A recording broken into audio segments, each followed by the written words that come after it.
Dr. Marcus Webb sat in the diplomatic quarter of Gateway Station, listening to Ambassador Velcara of the Crithian delegation present what she carefully framed as a diplomatic solution to a complicated problem.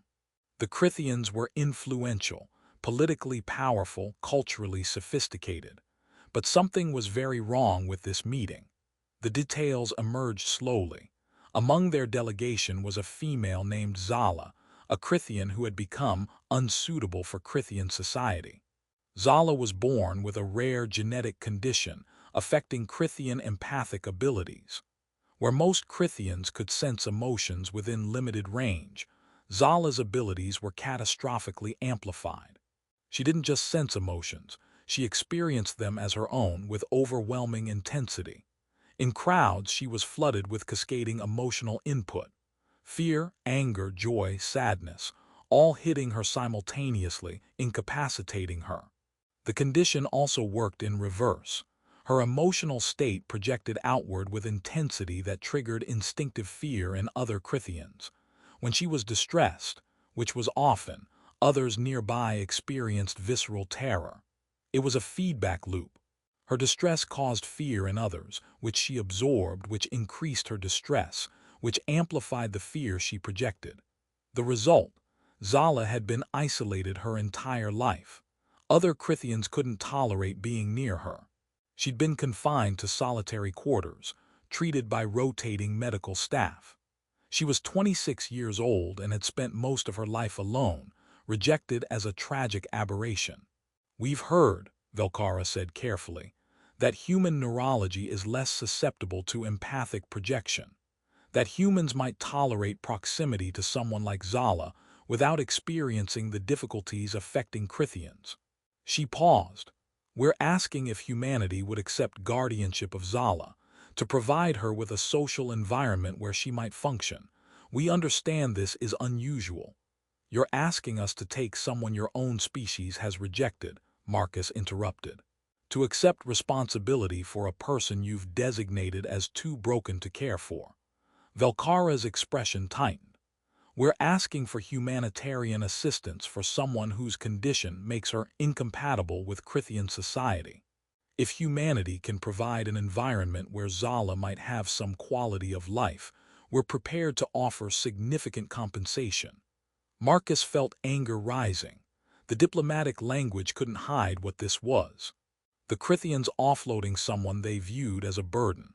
But beneath his anger was compassion. If accurate, Xala had spent her life rejected, isolated, suffering from a condition she didn't choose and couldn't control. "I want to meet her," Marcus said. "Before any decisions, I want to meet Xala and hear her perspective." Velcara looked surprised. "Her perspective is limited. The isolation has affected her psychological state. She's not always coherent. Then I'll work with whatever coherence she has, but I'm not discussing someone's future without including them." The meeting happened in an isolation chamber designed to minimize sensory input. Marcus entered alone, against medical staff protests that exposure could be dangerous. The woman he found was striking and heartbreaking. Xala had distinctive Crithian features, pointed ears, luminescent markings that shifted with emotion. But where healthy Crithians' markings flowed gently, hers flickered rapidly, chaotically. Her body language screamed isolation, curled in on herself, avoiding eye contact, every movement suggesting someone who'd learned to make herself small.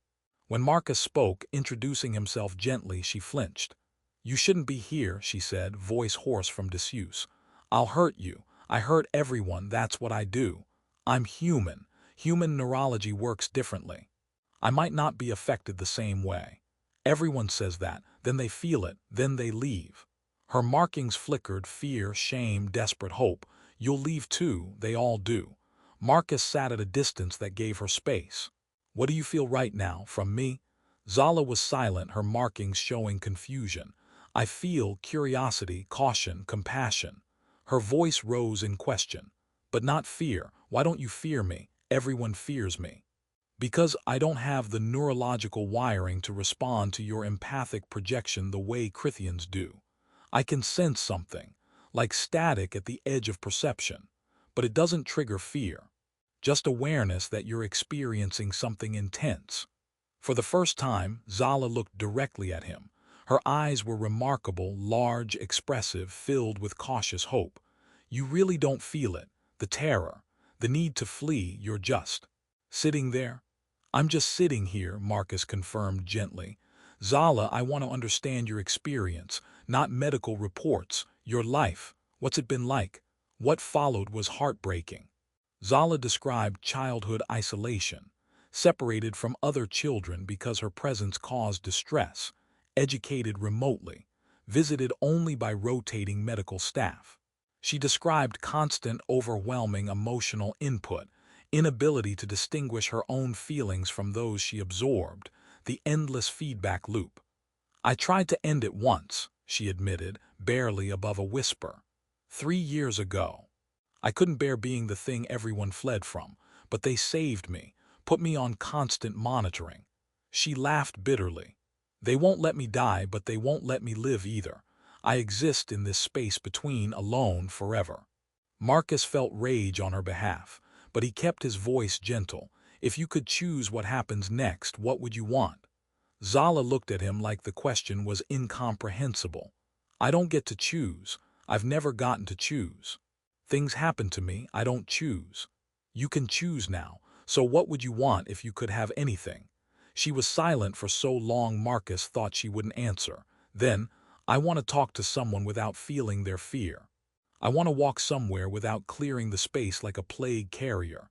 I want to feel my own emotions instead of drowning in everyone else's. I want. She stopped, tears tracking down her face.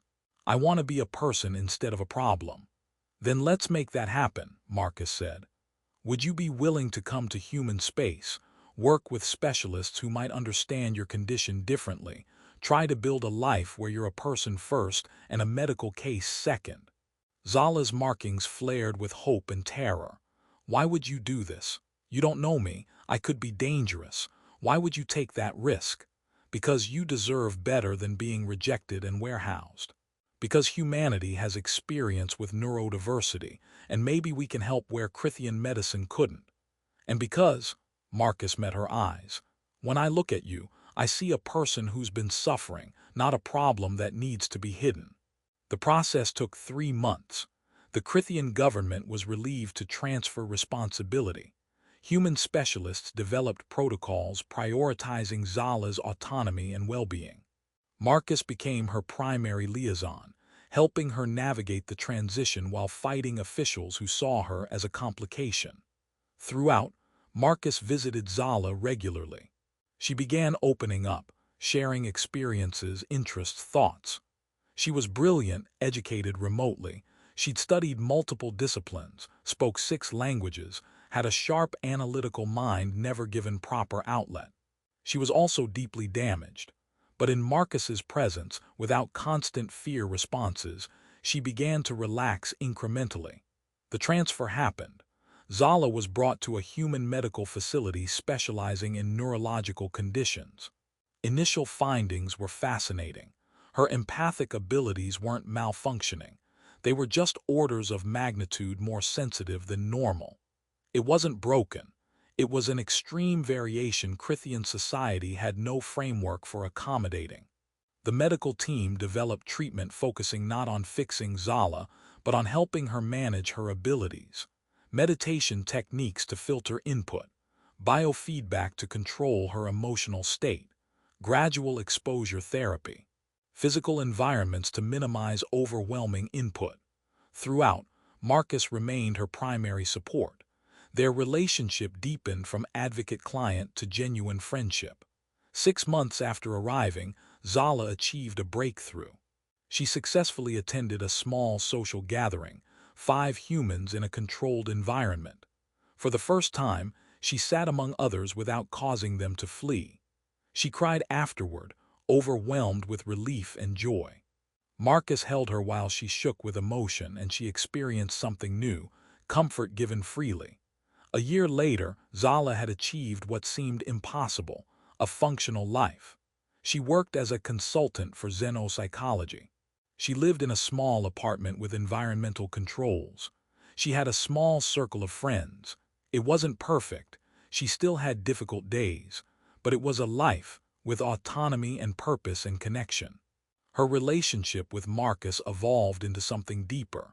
There was no dramatic romance, but genuine affection, trust, mutual respect. Then came complication. A Crithian diplomatic mission arrived.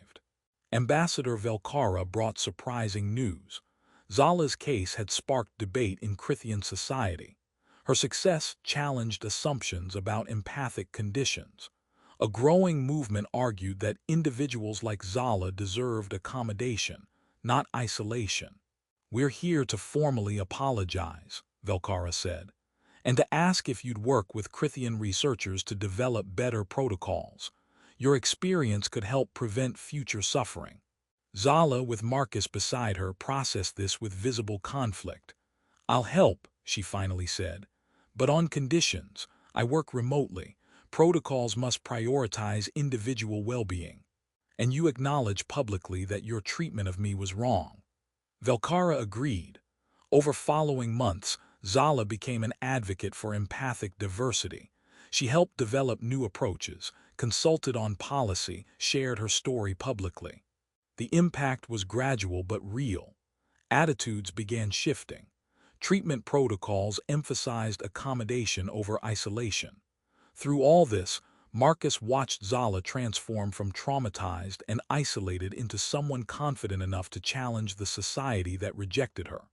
Their relationship continued deepening, built on mutual respect and care. 2 years after Xala's arrival, they hosted a gathering celebrating her work. Watching Xala interact comfortably, her markings showing genuine contentment, Marcus reflected on the journey. They gave him the most terrifying alien woman as a burden. He accepted without hesitation because he saw a person suffering and believed she deserved better. Later, alone, Xala asked, "Why did you do it? When they offered me like damaged goods, when you had every reason to refuse, why did you accept immediately?" Marcus considered carefully. "Because hesitation would have implied there was a question about whether you deserved help. And there wasn't a question. You were suffering, I had the skills to potentially help, and saying no would have meant leaving you in a situation destroying you. That wasn't acceptable. So it was duty. It started as compassion and anger on your behalf. It became friendship. It evolved into love." He took her hand.